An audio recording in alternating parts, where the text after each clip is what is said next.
Welcome to Weaseljaw Digital, and welcome to So You Wanna Fly. This series offers a quick start guide for new players to flying their favorite starfighters in Star Wars Squadrons. Before we get into the details on this episode, though, let me talk to you about our sponsor. Today's sponsor is Bubba Akbar's Keel Kuna Company. Bubba Akbar's offers the best darn seafood in all of the calamari sector, and they make food just like Mama used to make. So if you're ever in the calamari area, make sure you stop by Bubba Akbar's. Try out their wonderful options for seafood dining. Now, we're going to get into the Asf-01b Wing. This is a bomber that was originally created for the Rebels during the late Imperial time. As the Rebel Alliance was growing in power, they actually developed this as a blockade busting ship. This ship was meant to, in small groups, be able to destroy capital ships. It is a blockade buster with built-in ion cannons. The B-Wing needs support in dogfires, but delivers unparalleled damage to enemy capital ships. Now, if we look at our default stats, we can see that the max hull of the B-Wing is at 1600. Now, this is one of the higher max hulls. There's only one ship that has a higher max hull, and it's basically tied for second. When it comes to shields, this is the lowest shield count in the game, other than the Imperial ships with no shields. It is lower even than the A-Wing. The max speed, max acceleration, and maneuverability stats are all at the bottom of the list. This ship is horrible at dogfighting. It is horrible at ship-to-ship combat. The only thing it's good for is bombing. Whereas the Y-Wing can make a decent effort at being a starfighter and going against other fighters, the B-Wing cannot. The B-Wing is just awful in that regard. With that low speed, the really low acceleration, and the really low maneuverability, you just can't react to enemy fighters. It's going to be very hard to keep your weapons on target. It's going to be hard to do enough damage to take them out before they can kill you. You're never going to be able to shake enemy ships that are attacking you. You're basically sitting duck. You're an extremely large target. You're an extremely slow target. So you're going to catch a lot of enemy fire. If I see you flying a B-Wing in a dogfight match on my team, I'm going to be very upset. If I see you flying a B-Wing on the enemy team, I'm going to be in pure joy, because you're going to be a nice, easy target that I'm going to pick off several times. Big, easy, low health. While you do have a pretty high hull, the overall hull shield combo is very low. 2000 is not that great. You're tied with an X-Wing at that point for hull and shields. And in fact, a Y-Wing can outfit itself to have 20% more hull than you, 3 times your shields, and still maintain an advantage in speed, acceleration, and maneuverability, which makes you utterly worthless in taking out any kind of fighters. So by taking a B-Wing as your fighter, you are signing up for an uphill battle and quite the challenge. Now, that's not to say the B-Wing doesn't have a role, but if you don't use it right, you're going to be outperformed by literally everything else on the board. Even a Y-Wing can be a better bomber than you unless you really specialize and focus. So let's get right into it. First thing we're going to do is look at our equipment. We're going to transform our B-Wing from this to this. As you can see, that's not much of a change. And part of the downside of the B-Wing is that the B-Wing has very little equipment that's actually worth a darn. In fact, some of the equipment options to the B-Wing actually actively make the B-Wing worse than if you just stuck with standard equipment. So let's get right into it, see what we want to use. For our primary weapon, I do suggest using the standard laser cannon. Now, what's interesting about the B-Wing is that all of their weapons, their main weapons, fire not only damage, but also ions built in automatically.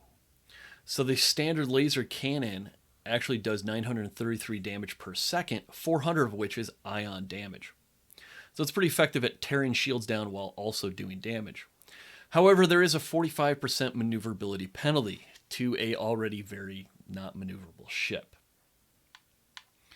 Now, the other option here is your Rotary Cannon. Now, that does less ion damage, more physical damage, but it does have a 1.7 second wind-up time, and it hurts your maneuverability even worse. I would not recommend using this. That wind-up time and the maneuverability penalty, along with the low ammunition count, is just really not worth it. So stick with that standard laser cannon. For our auxiliary, we're going to use the gyro. The gyro allows you to spin the cockpit, or effectively spin the gigantic fin around your cockpit. But it also doubles your ammo count for auxiliary weapons or improves our cooldown rate. Now, you could just throw on the beam cannon and go with the proton bombs. The problem is, at that point, you're equipped exactly the same as you could be equipped with a Y-Wing. And as we've discussed, the Y-Wing can have all-around better stats than you, making it completely worthless. So the best thing you can do is take that auxiliary control module,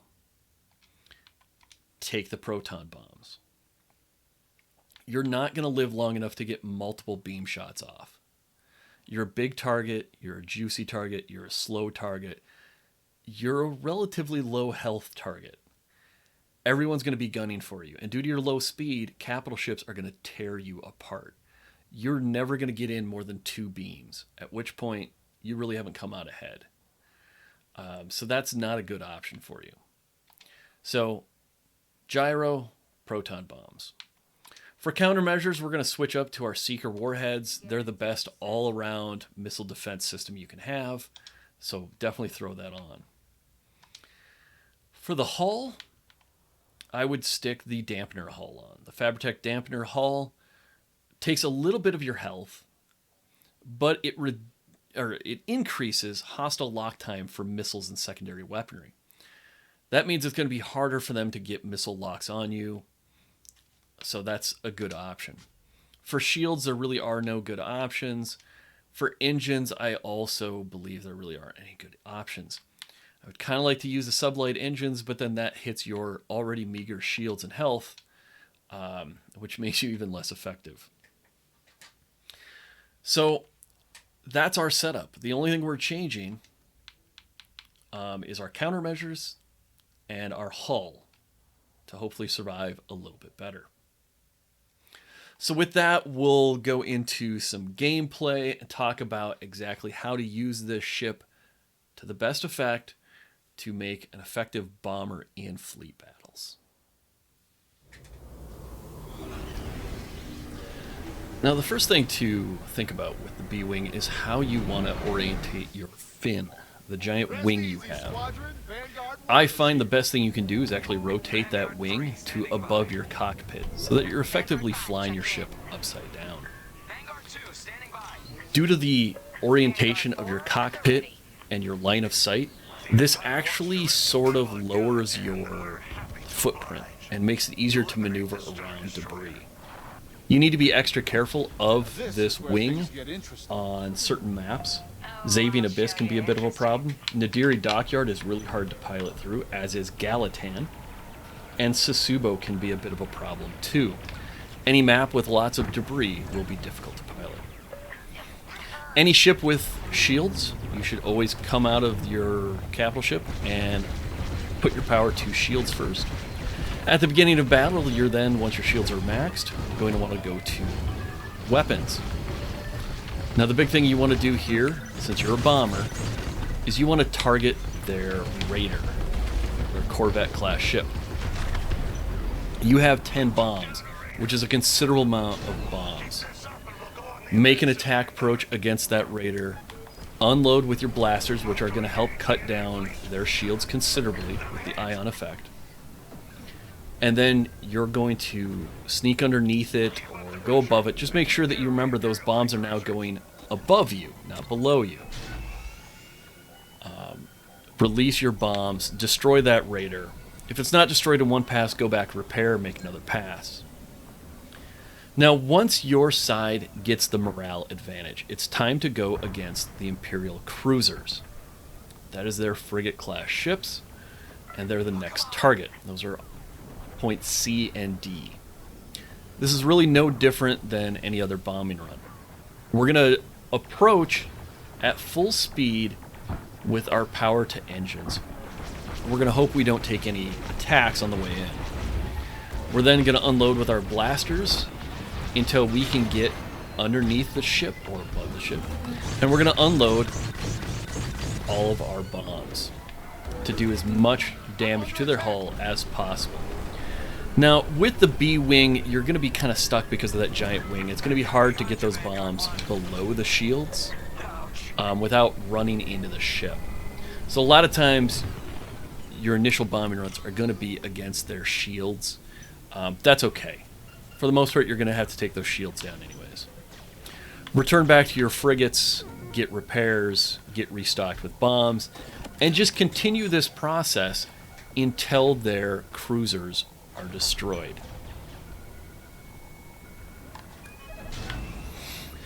The reason we do this attack and retreat pattern is because each time the enemy destroys you, they increase their morale rating. So if you can make a strike by keeping all of your power to engines, unload your weapons, drop your bombs, and then quickly use your boost to get back to safety, you deny the enemy the 10 points for your kill.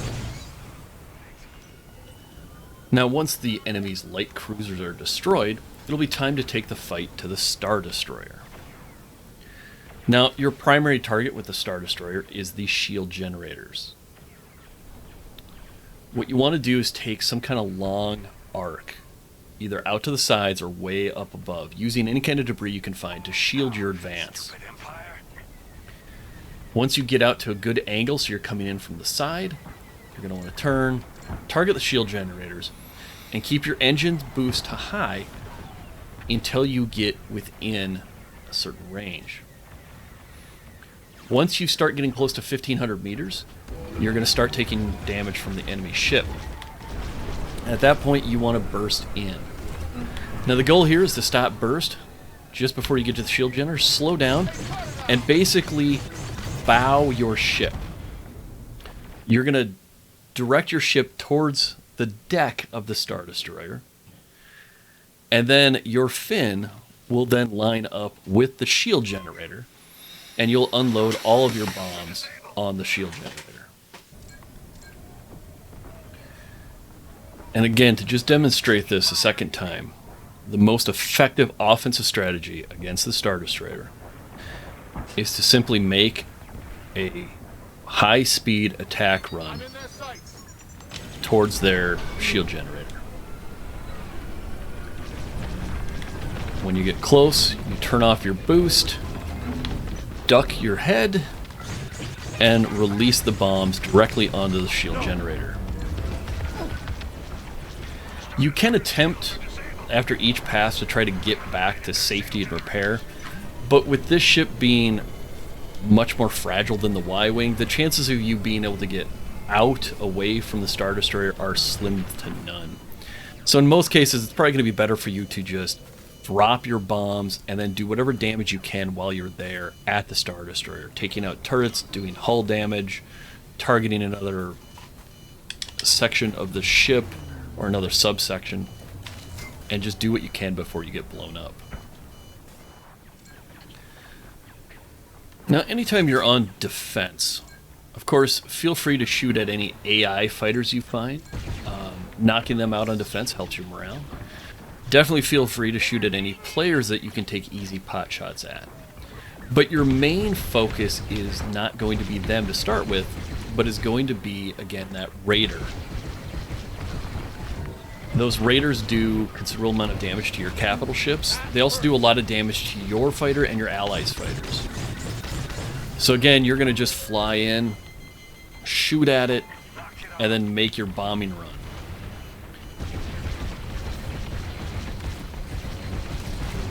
When you're playing defense, it's going to be a lot harder to repair, so this is more of a attack, run, and die kind of scenario.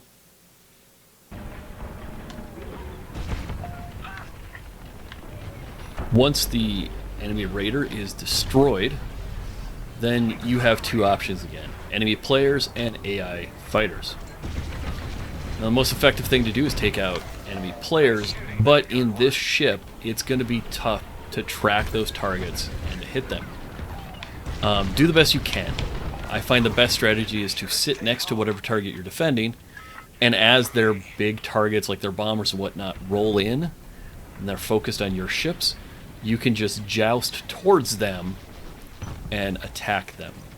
Your other option is going after the AI fighters. The enemy AI has a number of TIE fighters that will be flying around in formation. They do not maneuver as much as players. They do not have as much health as players. So they're a lot easier to hunt down, destroy, and help your team's morale that way. On defense, each AI TIE fighter that you shoot down will grant you 3 morale. Whereas an AI, whereas a player is 10 morale.